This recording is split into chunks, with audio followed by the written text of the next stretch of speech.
YouTube, je vous retrouve aujourd'hui dans cette vidéo bilan décembre pour vous parler, comme d'habitude, des livres que j'ai lus durant le mois de décembre. Comme d'habitude, je ne vais vous parler que des livres physiques que j'ai lus et en décembre, il y en a eu pas mal quand même. Au total, j'ai lu une vingtaine de livres, 24 si je me souviens bien. Et dans les 24, il y en a 8 physiques. En vrai, non, c'est pas tant que ça. Quand on fait le compte, c'est pas tant que ça. Mais bon, c'est pas grave. J'en ai quand même lu pas mal. Je suis quand même plutôt fière de ce mois de décembre. Du coup, aujourd'hui, je vais vous parler un petit peu de ces lectures. Et je vais commencer. Il y a une seule lecture de laquelle j'étais vraiment déçue.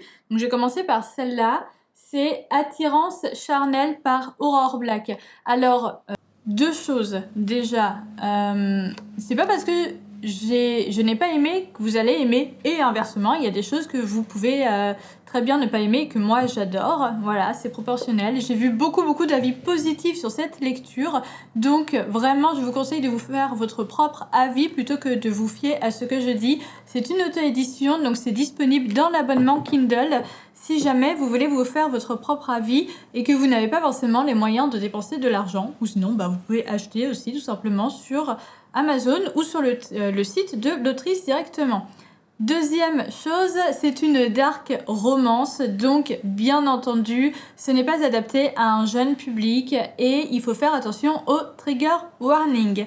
Voilà, maintenant, vite fait, petit résumé, dans cette histoire, on suit Eleanor et Cillian. Eleanor, elle a 18 ans.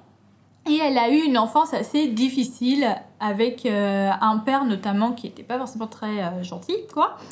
Et du coup, à ses 18 ans, elle se dit ça y est, je vais profiter de ma vie à fond. Sauf que, dès le début, d'entrée de jeu, sa meilleure amie, il s'est passé quelque chose. Et de fil en aiguille, elle va se rapprocher d'un garçon qui s'appelle Cillian, qui connaissait par pur hasard également la famille de la meilleure amie d'Eleanor. Et du coup, va y avoir rapprochement entre les deux. Et lui aussi a eu une vie très difficile, une enfance très difficile, de laquelle il essaye encore de sortir aujourd'hui. Et plein de choses vont faire qu'ils vont se rapprocher.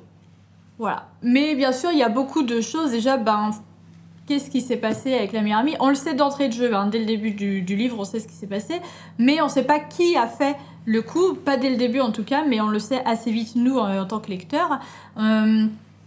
Qui a fait les choses et ce qui va se passer, et va y avoir une intrigue quand même assez conséquente.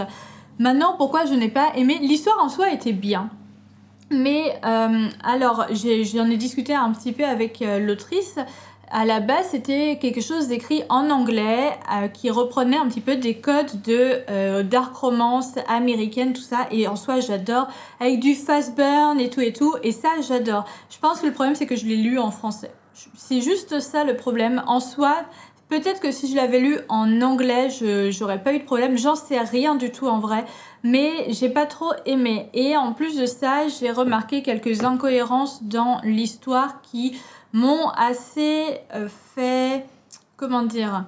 Je me suis dit que ça aurait pu être écrit autrement pour certaines choses.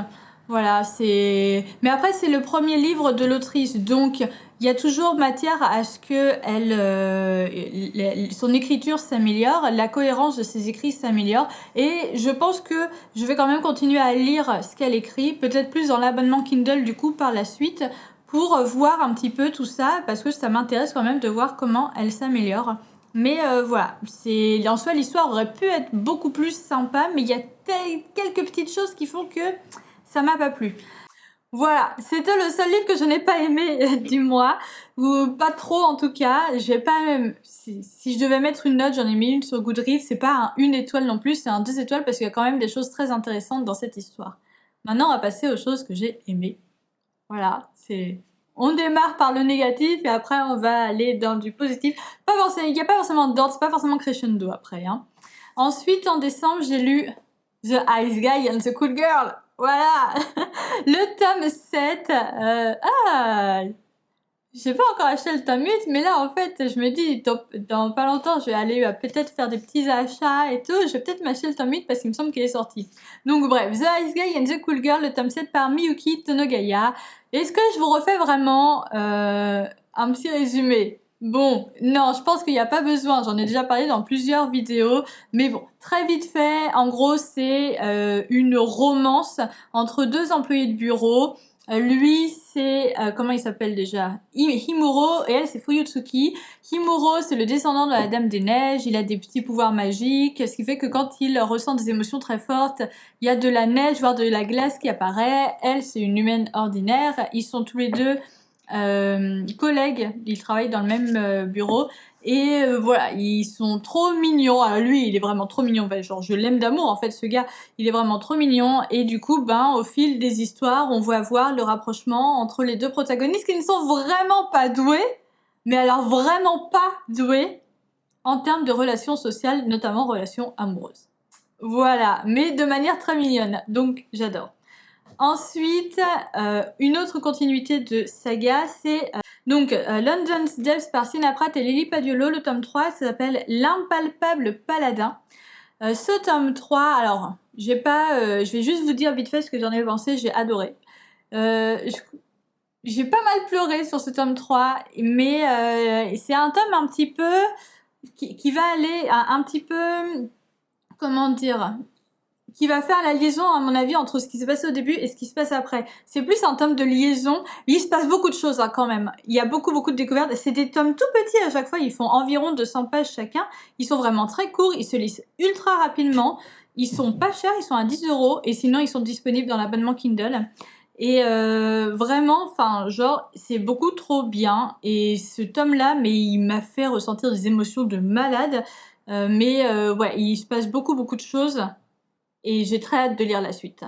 Ensuite, alors ça, c'est un coup de cœur, mais je m'attendais pas à ce que ce soit un coup de cœur. Je m'attendais à beaucoup aimer, mais je m'attendais pas à ce que ce soit un coup de cœur.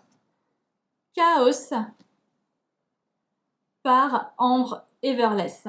Alors, Chaos, c'est le premier tome de la saga Break My Soul. La suite n'est pas encore sortie. Elle est en train d'écrire le tome 2 sur un autre personnage, du coup, de cette saga. Du coup, ça va être une saga, je pense, que de Free Fighter, mais genre du Free Fight illégal, tout ça. Et des petites romances à suspense, un peu sombre. C'est vraiment de la dark romance, mais on en est vraiment pas loin.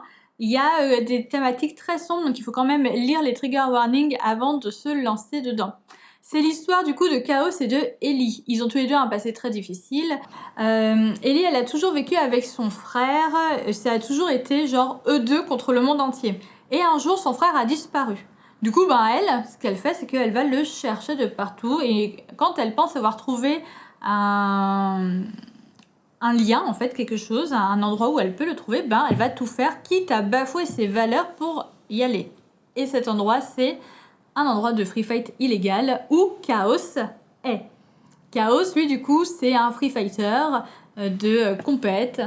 Les deux sont pas très doués dans le social, mais elle, c'est parce que elle a toujours vécu avec son frère, seule contre le monde, et elle n'est pas très douée parce qu'elle a un petit peu peur, on va dire, des autres, et notamment des hommes. Elle n'a jamais été très entourée d'autres personnes.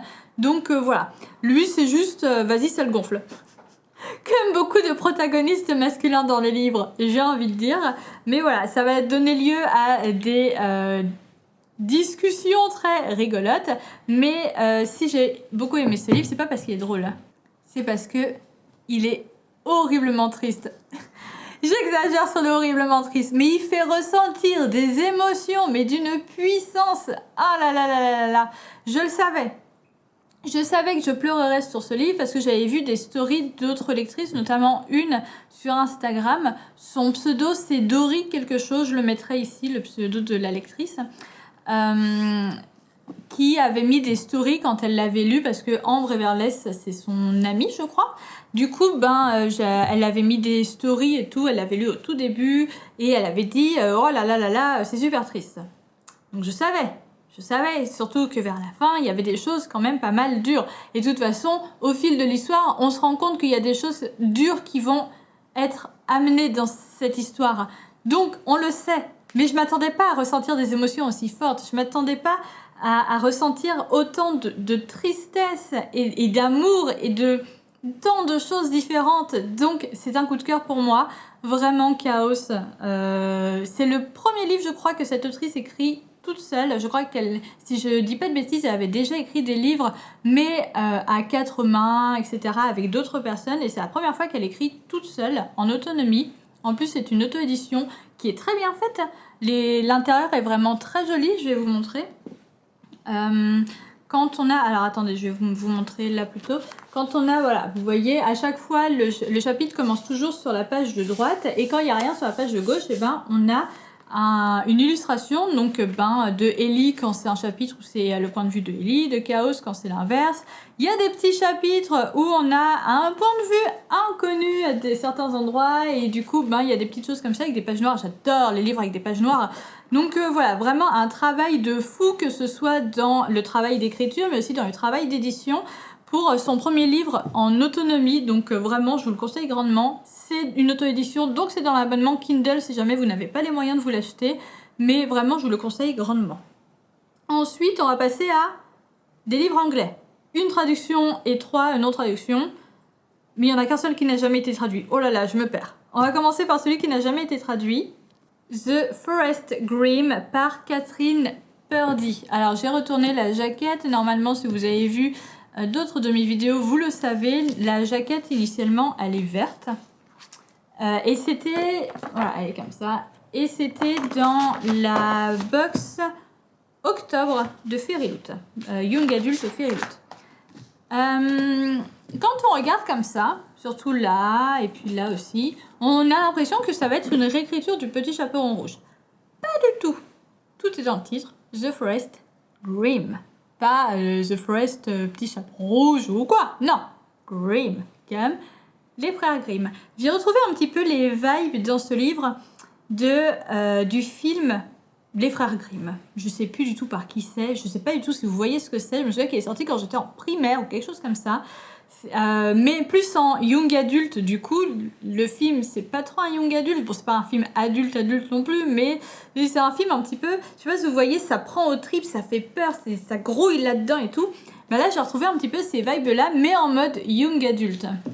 On a du coup 2 personnages. Alors lui, je crois que c'est Alex et elle. J'ai oublié. Attendez, je recherche. Clara. Voilà, Clara et Alex ou Axel. J'étais presque.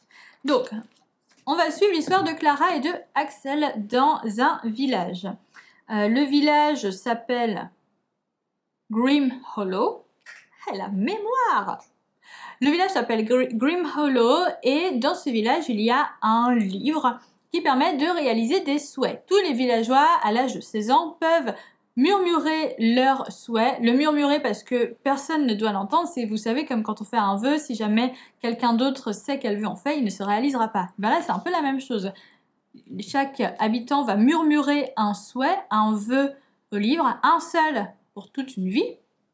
Et le livre va écrire sur une page comment faire pour réaliser ce vœu. Donc les autres habitants peuvent savoir comment faire pour que le vœu soit réalisé, parce que de toute façon, parfois c'est logique, mais personne n'a le droit de savoir quel était le vœu. Sinon le vœu ne se réalisera pas, ou sinon il sera repris. Voilà. Et un jour, le bouquin a été utilisé pour un mauvais vœu. Il y a quelqu'un qui n'a jamais survécu. Mais personne ne sait qui a fait le vœu. Et une fois que ce vœu a été fait et surtout réalisé, la forêt qui entourait ce village s'est rebellée. Le livre a été emporté comme par magie dans la forêt. La forêt est devenue un petit peu beaucoup mortelle. Voilà, c'est super. Et en gros, Clara, du coup, 2 ans après la disparition du livre, si je me souviens bien, c'est 2 ans après, elle veut absolument y aller parce que toute sa vie, on lui a dit qu'elle aurait un destin funeste. Sa grand-mère lui a dit ça parce qu'elle lit les cartes, mais sa maman aussi. Et sa maman a disparu dans la forêt des Grimm. Du coup, ben, elle est persuadée que son destin funeste, c'est de sauver le destin funeste de sa maman. Et du coup, elle va tout faire pour rentrer dans cette forêt, sauver les villageois et sauver le destin de sa maman. Et elle ne va pas y rentrer seule, elle va y rentrer avec son ami d'enfance qui s'appelle Axel. Et il se pourrait bien qu'il y ait des petits sentiments cachés là-dedans. Voilà, je suis mitigée sur ce livre. Je ne vais pas dire que je l'ai détesté, mais je ne peux pas dire non plus que je l'ai adoré. J'ai bien aimé l'histoire, j'ai été agréablement surprise, j'ai apprécié le fait qu'on retrouve beaucoup de contes des frères Grimm dedans, enfin beaucoup, on en a retrouvé 3 si je me souviens bien, ou 4. On a retrouvé Cendrillon, on a retrouvé Réponse, on a retrouvé Hansel et Gretel et on a retrouvé La Belle au bois dormant. 4 contes. Plus le petit chaperon rouge en petit bonus. Donc 5 contes qu'on retrouve dedans, mais exploités de manière très originale. J'ai beaucoup aimé l'originalité du livre en général, mais, il y a un mais, je pense que l'histoire aurait pu être réglée en un seul tome, en un one-shot. Et ce n'est pas le cas. Il va y avoir une suite. Je ne sais pas s'il y aura plusieurs autres tomes ou si c'est une duologie. Mais en fait, la fin, avant l'épilogue, la fin aurait pu être une fin. Ça aurait été une fin ouverte, du coup. Il y aurait pu y avoir certaines questions auxquelles on n'a pas la réponse, certes, mais ça aurait pu être une fin en tant que telle. Et l'épilogue nous montre qu'il y aura une suite. Moi aussi, j'ai envie d'avoir les réponses à certaines questions, mais ça aurait pu se faire en un seul tome. Voilà, je lirai quand même la suite parce que je suis un pigeon et que j'ai envie de savoir, mais je trouve ça dommage. Mais sinon, pour ça, j'ai quand même bien aimé. Ensuite, alors là, on sort totalement de mon genre habituel. J'ai lu, en décembre, A Good Girl's Guide to Murder par Holly Jackson. Édition Ferreloot. C'est l'histoire... Alors, on est dans une... c'est sorti en français déjà sous le titre Meurtre mode d'emploi. C'est une trilogie. Il y a 2 tomes, si je me souviens bien, qui sont traduits. J'ai acheté les 3 tomes. C'est une sorte de policier young adulte avec un petit peu de thriller, tout ça. Très sympa. Très sympa. Voilà, j'ai beaucoup apprécié, je vous le dis direct. C'est l'histoire, donc dans une ville, il y a eu un meurtre. Il y a 5 ans. Et tout porte à croire que c'est un personnage qui s'appelle comment il s'appelle déjà? Sal Sinks. Voilà, Sal Sinks. Je sais pas comment ça se prononce. Tout porte à croire que c'est lui le meurtrier.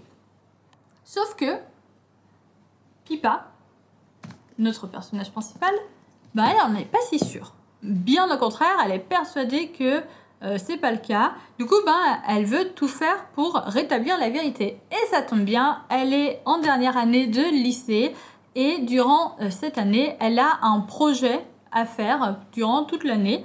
Et du coup, c'est elle qui choisit, elle choisit tout. Et son projet, ça va être cette enquête. Alors, pas forcément de faire l'enquête, mais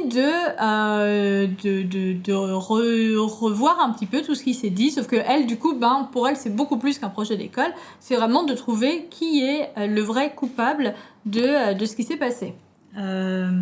Sachant que elle avait déjà un petit peu vu Sal Sinks et que elle est vraiment persuadée que c'est pas lui. Et puis il s'est passé pas mal de choses assez tordues, donc voilà. Et du coup, tout au long du livre, ça va être vraiment une enquête policière en fait, mais faite par une adolescente. Et elle va être aidée un petit peu du petit frère du coupable. Et du coup, à eux deux, ils vont rechercher un petit peu toute la vérité. Et il va y avoir pas mal de choses tordues qui vont ressortir. Des histoires d'adolescents tout simplement, des histoires de famille, beaucoup de choses qui vont ressortir et vraiment du début à la fin on ne sait pas qui est le coupable. En tout cas moi qui n'ai jamais vraiment lu de policier, je n'ai pas su. Donc j'ai beaucoup apprécié cette lecture, je l'ai trouvée vraiment très sympa. J'ai adoré la tension qu'il y avait tout au long du livre, surtout à certains moments. Parce que dans le résumé, ça dit bien à la fin. Et si le vrai tueur était toujours là dehors?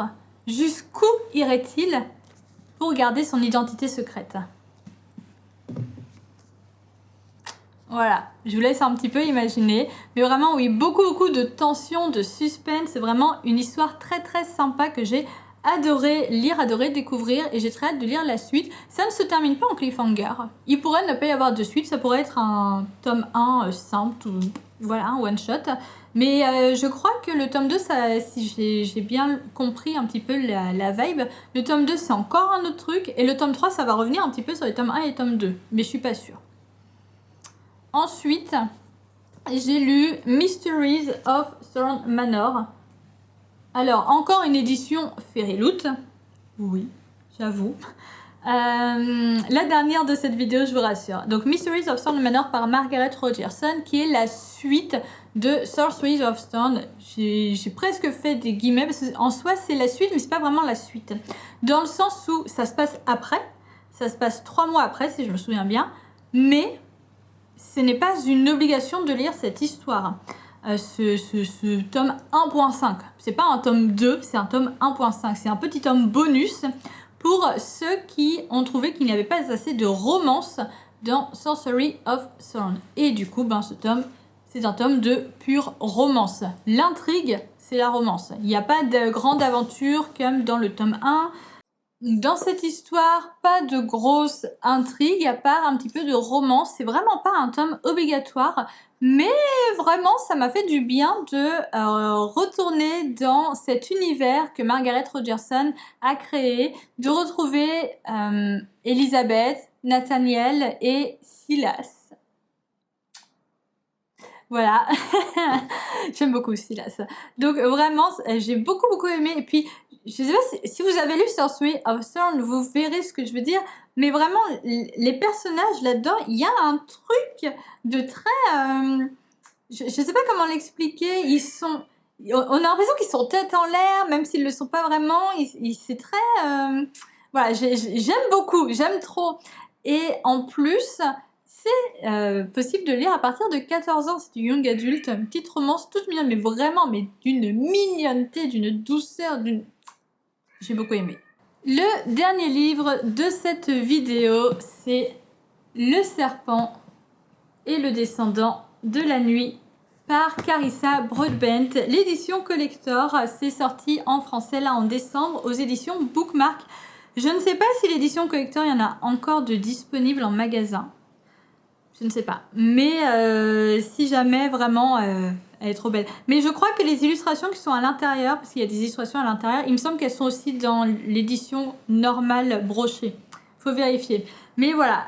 Le Serpent et le Descendant de la Nuit, de quoi ça parle? C'est des sortes de Hunger Games avec des vampires, tout ça.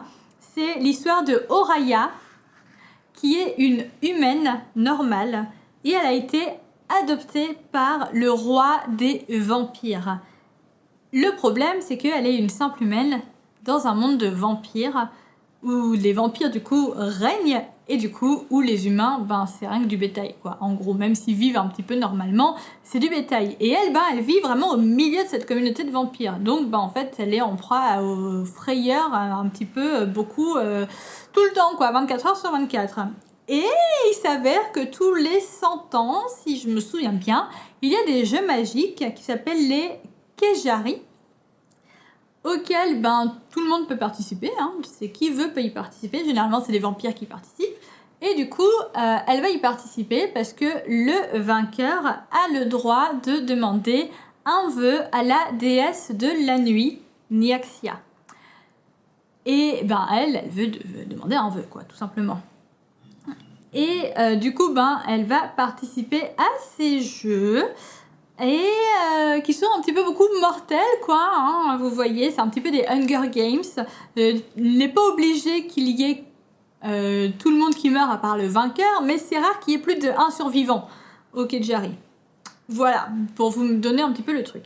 Et elle va se retrouver un petit peu beaucoup, malgré elle, à faire équipe avec un vampire qui s'appelle Rain, malgré tout ce qu'elle a appris depuis sa plus tendre enfance, c'est-à-dire ne jamais faire confiance aux vampires, quoi. C'est en avoir peur, mais sans montrer sa peur, attention, et ne jamais leur faire confiance.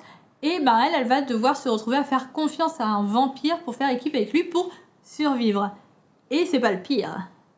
Le pire, c'est qu'il s'avère que ce cher vampire, il se pourrait qu'il y ait une petite attirance, quoi, avec lui. Voilà. C'est le résumé. Est-ce que j'ai besoin de vous dire que ce livre, c'est un coup de cœur? Non, je ne pense pas. Mais pour le coup, si vous êtes sur les réseaux sociaux livresques, que ce soit ici sur YouTube ou sur d'autres réseaux sociaux, vous le savez, c'est un coup de cœur pour quasiment tous ceux qui le lisent. J'ai pas encore vu d'avis négatifs, même si, bon, ça m'étonnerait pas qu'il y en ait, hein, attention. Mais vraiment, ouais, ça a été un énorme coup de cœur, j'ai beaucoup aimé. On est vraiment dans... Il y a une justesse en fait entre les moments de tension, parce que c'est le jeu, il y a de la magie, il y a des morts, il y a des combats, des machins et bidules.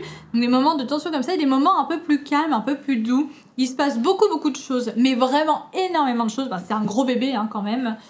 Donc forcément il se passe beaucoup de choses vu la taille du livre, mais bon il y a certains livres qui font parfois 600-700 pages, il se passe pas grand chose. Non, là on a limite pas le temps de souffler, on a des choses qui se passent qui font que on sait pas jusqu'à la fin pour certains personnages s'ils sont gentils ou s'ils sont méchants. Il y a, je l'ai lu en lecture commune avec Camille dont je vous parle de temps en temps sur cette chaîne, avec qui on se suit sur Instagram, Read with Camichou, je vous mettrai son pseudo ici. Et vraiment, on s'est fait des théories de malade tout le long du livre sur certains personnages. Il y a certains personnages, vraiment, il y a tout qui laissait croire qu'ils étaient gentils, en fait ils l'étaient pas, et inversement. Du coup, j'ai vraiment beaucoup aimé pour ça, parce que vraiment, du début à la fin, tu ne sais pas à qui te fier. Et j'adore ça dans les livres, j'adore ne pas savoir...